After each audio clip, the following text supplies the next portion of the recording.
है guys, welcome to my YouTube channel. जी हाँ दोस्तों, आज की इस वीडियो में हम बात करेंगे कंप्लीट डिटेल से दोस्तों ब्लड के बारे में। दोस्तों ब्लड क्या होता है और किन किन कंपोनेंट से मिलकर बना होता है, हम कंप्लीट नॉलेज इस वीडियो के अंदर बात करेंगे। दोस्तों बहुत ही बढ़िया नोट्स है, आप देख लीजिए। कंप्लीट मैं आपको समझाने की पूरी कोशिश करूँगा ब्लड के बारे में।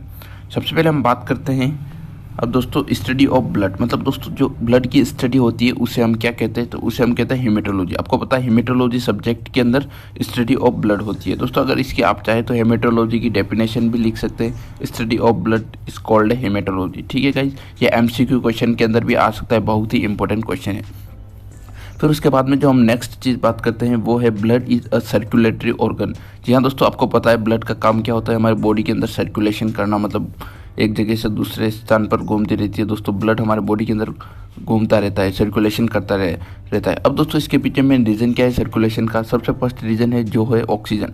मतलब आपको पता है जो भी टिश्यू और सेल होते हैं वहाँ तक ऑक्सीजन पहुँचाता है ब्लड। जो आरबीसी का मेन फंक्शन होता है ऑक्सीजन पहुँचाने का। फिर उसके बाद में वहाँ से CO2 भी रिमूव करता है, आपको पता है, टिश्यू और सेल से। और दोस्तों एक इम्पोर्टेंट चीज़ होती है ग्लूकोज होता है हमारे, जो भी किसी भी अगर सेल और टिश्यू को एनर्जी की ज़रूरत है तो C6H12O6 ये दोस्तों ग्लूकोज का फॉर्मूला है। अब ग्लूकोज का दोस्तों आप देख सकते हैं। फिर उसके बाद में जो नेक्स्ट चीज़ होती है मिनरल होते हैं इसके अंदर ब्लड के अंदर। फिर ATP होती है जिसे एनर्जी हम कहते हैं। फिर इसके अंदर यूरिन भी होता है दोस्तों ब्लड के अंदर, आपको पता है। फिर उसके बाद में हम बात करते हैं दोस्तों, कंप्लीट हम डिटेल से बात करेंगे। Blood is measured by the instrument. दोस्तों अब ब्लड को किस इंस्ट्रूमेंट से मेजर किया जाता है, मतलब मापा जाता है, तो हीमोसाइटोमीटर। दोस्तों हीमोसाइटोमीटर एक ब्लड मापने का इंस्ट्रूमेंट होता है। ठीक है गाइज, फिर इसको हम मापते हैं। फिर उसके बाद में दोस्तों ब्लड का pH of the blood is 7.4। दोस्तों आप देख सकते हैं ये इस साइड अगर होगा तो एसिडिक, इस साइड होगा तो बेसिक, बट 7.4 बिल्कुल यहाँ पे जस्ट ब्लड यहाँ पे आता है 7.4। 7 पे दोस्तों कोई भी चीज़ न्यूट्रल रहती है। ठीक है गाइस, आप देख सकते हैं। तो ब्लड कौन कैसा हुआ, बेसिक और एल्कलाइक हुआ। ठीक है गाइस, फिर उसके बाद में हम बात करते हैं नेचर ऑफ ब्लड, मतलब कौन सा नेचर है, एसिडिक नेचर है या बेस नेचर है। तो इसका नेचर है जो है बेस प्लस एल्कलीन। ठीक है गाइस, फिर उसके बाद में हम बात करते हैं amount of blood in human body. अब ह्यूमन बॉडी के अंदर कितना ब्लड का अमाउंट होता है, मेल के अंदर कितना होता है और फीमेल के अंदर कितना होता है। जो मेल के अंदर होता है वो 6 to 7 लीटर। दोस्तों मेल के अंदर कितना होता है 6 to 7 लीटर, और फीमेल के अंदर होता है वो होता है 4 to 5 लीटर। और जो बॉडी का जो ऑल ओवर बॉडी का टोटल वेट होता है उसका 7% दोस्तों ब्लड हमारी बॉडी के अंदर पाया जाता है। ये बहुत ही इंपॉर्टेंट क्वेश्चन है दोस्तों, ये MCQ के अंदर आ सकते हैं, तो 100% आप इन क्वेश्चन के ऊपर फोकस कीजिए। ठीक है गाइज, ये भी MCQ के अंदर आ सकता है। बहुत ही सिंपल तरीके के नोट्स है दोस्तों, ये MCQ के अंदर आ सकते हैं और काफ़ी इजी लैंग्वेज के अंदर, क्योंकि दोस्तों बहुत से स्टूडेंट के एग्ज़ाम आ चुके हैं, जो भी 19-20 बैच है दोस्तों उनके भी एग्ज़ाम आ चुके हैं। तो ऐसे में आपको एक ज़्यादा इसको इजी वे से याद करने का सबसे बेस्ट तरीका, इस टाइप से अगर आप नोट्स बनाते हैं तो 100% आपका रिजल्ट बहुत ही बढ़िया रहेगा। क्योंकि आप देखिए कितने सिंपल तरीके और कम वर्ड के अंदर पूरा ही टॉपिक कवर कर रखा है इन नोट्स के अंदर। ठीक है गाइज, आपको इस टाइप से नोट्स बनाने हैं। फिर उसके बाद में हमने बात कर ली थी, अब फिर हम बात करते हैं रेड कलर। दोस्तों अब ब्लड का कलर होता है वो रेड होता है, आपको पता है। Red colour of human blood is due to, मतलब किस रीज़न से होता है, क्या आपको पता है? दोस्तों कमेंट बॉक्स के अंदर कमेंट कीजिए। सबसे पहले दोस्तों आप रीज़न देख सकते हैं, हीमोग्लोबिन पिगमेंट, आपको पता ही होगा, HB नाम जिसे हम पिगमेंट कहते हैं। इसके कारण दोस्तों रेड कलर होता है ब्लड का। फिर उसके बाद में हम अब हीमोग्लोबिन क्या होता है, हीमो प्लस ग्लोबिन, दोनों को अलग कर दिया हमने, हीमो प्लस ग्लोबिन। ठीक है गाइज, अब हीमो इसमें क्या होता है, जो हीमो वाला पार्ट होता है वो होता है आयरन कंपोनेंट, और जो ग्लोबिन वाला पार्ट होता है वो होता है प्रोटीन रेड प्रोटीन। ठीक है गाइज, और 1 HB बराबर 350 ml ब्लड। ठीक है गाइज, फिर उसके बाद में हम बात करते हैं, ये नोट आप पढ़ सकते हैं चाहे तो कंप्लीट आप देख लीजिए, वाइट कलर इज रेड।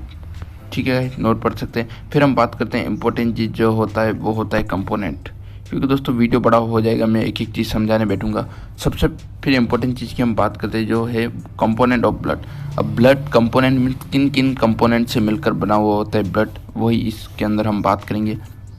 सबसे पहले दोस्तों अगर आपका क्वेश्चन आता है व्हाट इज दोस्तों कंपोनेंट का अगर आपका क्वेश्चन आता है तो आपको ये चार्ट, सबसे इंपॉर्टेंट चीज़ ये चार्ट आपको बनाना है, क्योंकि दोस्तों जब तक आप एग्जामिनर को बहुत बढ़िया तरीके से शो नहीं करोगे तो आपके नंबर बढ़ने के चांस बिल्कुल कम रहते हैं। दोस्तों ऐसे में हेमेटोलॉजी सब्जेक्ट के अंदर आपको ये ध्यान रखना है, जब भी ब्लड का आए what is blood and blood component, तो दोस्तों इन डिटेल, तो दोस्तों आपको ब्लड बताना है। ब्लड जो भी मैंने बताया आपको उतना शॉर्ट नहीं लिखना है जितना आपको ऊपर दिखाएगा, वो केवल आपकी याद करने के लिए। ये नहीं हो आप बिल्कुल डिक्टो सेम शॉर्ट में उतार लो, शॉर्ट केवल आपको याद करने के लिए, आपको थोड़ा बड़ा बनाना ही है। जो भी आंसर अगर आप लिखते हो उसको थोड़ा सा बड़ा करना है, ठीक है गाइस। फिर हम नेक्स्ट चीज़ की बात करते हैं, ब्लड कंपोनेंट ऑफ ब्लड। दोस्तों अब कंपोनेंट, सबसे पहले आपको ब्लड यहाँ लिख देना है, ठीक है। अब इसको दो भागों में डिवाइड कर देना है। कौन कौन से कंपोनेंट, एक तो सबसे चीज़ है वो होता है सॉलिड पार्ट, वो होता है 45%। दोस्तों ये याद रखना, सॉलिड पार्ट होता है जो होता है 45%, और जो लिक्विड पार्ट होता है वो होता है 55%, ठीक है गाइस। ये 45 होता है और ये 55% होता है, ठीक है। अब दोस्तों लिक्विड पार्ट में कौन सी चीज़ आती है, लिक्विड पार्ट में आता है जो होता है प्लाज्मा, ठीक है गाइस। और जो सॉलिड पार्ट होता है इसमें आता है सेल्स आती है। कौन कौन सी सेल्स आती है, कार्पल सेल्स। आपको पता ही है कार्पल सेल्स को हम, कौन कौन सी कार्पल सेल्स होती है, ठीक है गाइस। सबसे इंपॉर्टेंट सेल्स होती है वो होती है आरबीसी, मतलब आरबीसी देख सकते हैं। अब आरबीसी क्या होती है, रेड ब्लड सेल्स, ये आपको पता ही होगा। फिर उसके बाद में जो नेक्स्ट चीज़ होती है वो होता है डब्ल्यूबीसी, मतलब वाइट ब्लड सेल्स, ठीक है गाइस।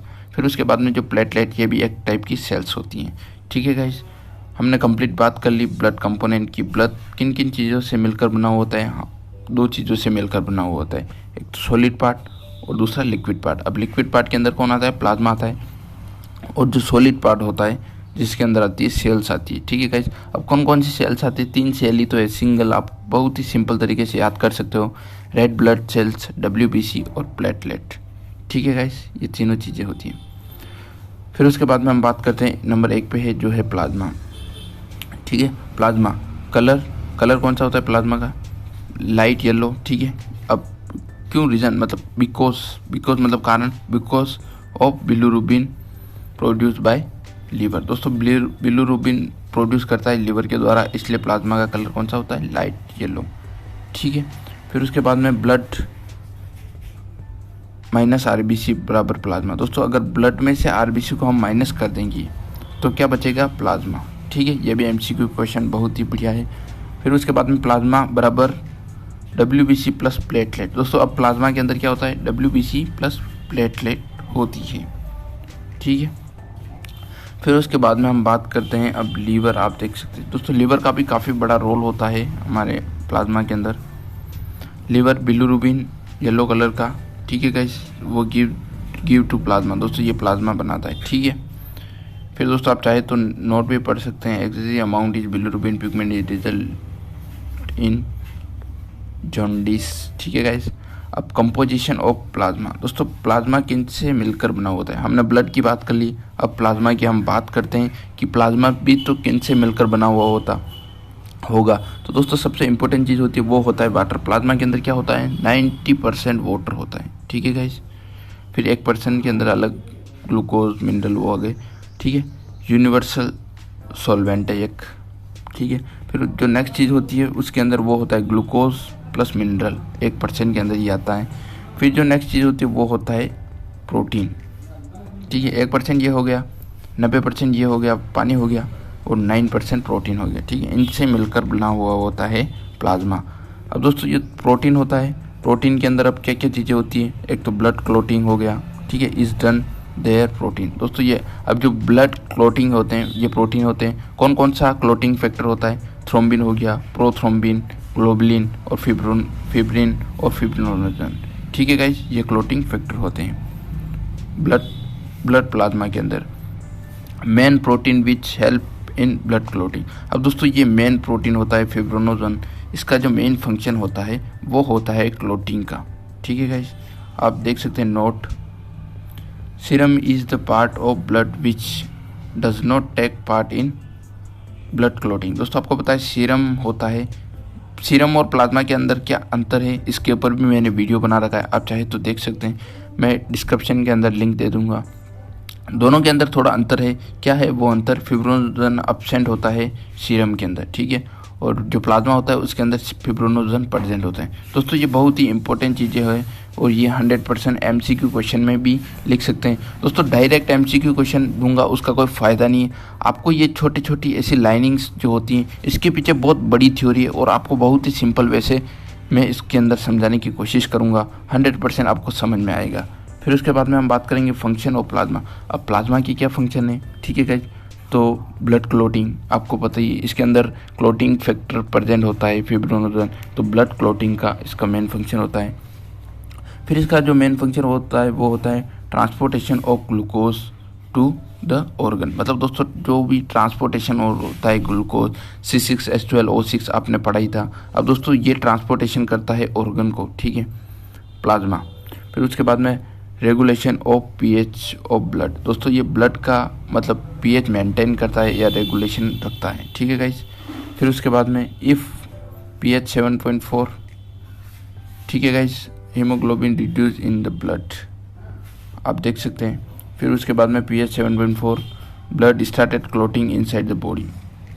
दोस्तों ये अगर इससे कम pH होगा तो ये वहाँ अंदर ही बॉडी के अंदर दोस्तों ये क्लोटिंग स्टार्ट कर देगा, और इससे अगर ज़्यादा होगा तो हीमोग्लोबिन रिड्यूस हो जाएगा ब्लड के अंदर, ठीक है गाइस। आप देख सकते हैं ये कंप्लीट आपको नोट, दोस्तों नोट भी आप पढ़ लीजिए। अमाउंट RBC इन मिलियन, मतलब RBC कितनी होती है, मिलियन के अंदर होती है हमारे ब्लड के अंदर, और जो प्लाज्मा होता है वो लेग के अंदर, और WBC 1000 के अंदर, ठीक है गाइस। और अब साइज़ की सबसे छोटी जो होती है वो होता है RBC, फिर उसके बाद में प्लाज्मा, फिर WBC सबसे लार्जेस्ट साइज़ होती है। ये नोट एक इम्पॉर्टेंट चीज़ है, ये नोट नहीं है दोस्तों, MCQ क्वेश्चन के अंदर 100% इम्पॉर्टेंट चीज़ है। आप अगर पढ़ते हैं तो बहुत ही बढ़िया आपको फ़ायदा होगा। फिर हम बात करते हैं जो नेक्स्ट चीज़ है वो है RBC, हमने बात की थी, ठीक है guys, red blood cells. RBC को हम इरेथ्रोसाइट भी कहते हैं, it is other name of erythrocytes, आप ये लिख सकते हैं। अब इरेथ्रो मतलब क्या होता है, रेड, और साइट्स मतलब होता है सेल्स, रेड सेल्स जिसे हम कहते हैं। इरेथ्रोसाइट्स क्यों नाम रखा गया, क्योंकि इसे हम रेड सेल्स कहते हैं। फिर अब मेल के अंदर इसकी नॉर्मल रेंज क्या होती है, मेल के अंदर वो होती है 4.5 to 5.5 मिलियन पर 100 ml ऑफ HB, ठीक है गाइस, ये मेल के अंदर इसकी नॉर्मल रेंज होती है। फिर फीमेल के अंदर होती है वो होती है 4 to 4.5 मिलियन पर 100 ml ऑफ HB, ठीक है गाइज। और फिर उसके बाद में जो नेक्स्ट है वो है RBC are the smallest in size. RBC size में छोटी होती है, किससे, WBC से। And the minimum in number, दोस्तों मिनिमम भी होती है नंबर के अंदर, ठीक है। अब दोस्तों RBC का फॉर्मेशन कहाँ होता है, formation of RBC take place in bone marrow. दोस्तों जो RBC का फॉर्मेशन होता है वो होता है बोन मेरो के अंदर। बोन मेरो आप देख सकते हैं, बोन मेरो क्या होता है, आपको पता ही है, अलग अलग बोन्स होती हैं हमारे बॉडी के अंदर, उनके अंदर छोटे छोटे छिद्र होते हैं, आपने कभी देखा हो तो वही बोन मेरो होता है दोस्तों। और जो इसका RBC का लाइफ स्पेन कितना है, 120 days. Life span of RBC is 120 days. There is a no nucleus, मतलब RBC के अंदर कोई न्यूक्लियस नहीं होता है, ठीक है गाइज।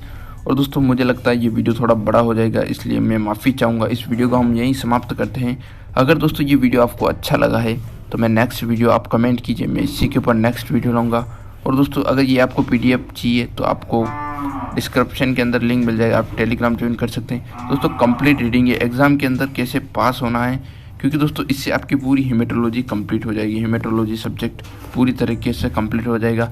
दोस्तों ये PDF मैं तभी दूंगा जब आप हमारे YouTube चैनल को सब्सक्राइब करेंगे कंप्लीट। दोस्तों आप देख लीजिए, दोस्तों अभी तक आपने हमारे YouTube चैनल को सब्सक्राइब नहीं किया है तो प्लीज़ यार सब्सक्राइब कर लो। और साथ ही साथ में दोस्तों अभी तक मुझे इंस्टाग्राम के ऊपर फॉलो नहीं किया है तो आप मुझे इंस्टाग्राम के ऊपर भी फॉलो कर सकते हैं। थैंक यू सो मच दोस्तों, आपसे रिक्वेस्ट है यार, आप जितना जल्दी मुझे सपोर्ट करोगे, और थैंक यू सो मच मुझे इतना अच्छा सपोर्ट करने के लिए। और दोस्तों जब तक आप सब्सक्राइब नहीं करोगे तो मैं वीडियो थोड़ा कम लाऊंगा। दोस्तों लगातार अगर हमारे सब्सक्राइबर बढ़ेंगे तो काफ़ी इंटरेस्टिंग वीडियोस और काफ़ी क्वालिटी वीडियोस अपलोड होते रहेंगे। थैंक यू सो मच, आज की वीडियो में बस इतना ही।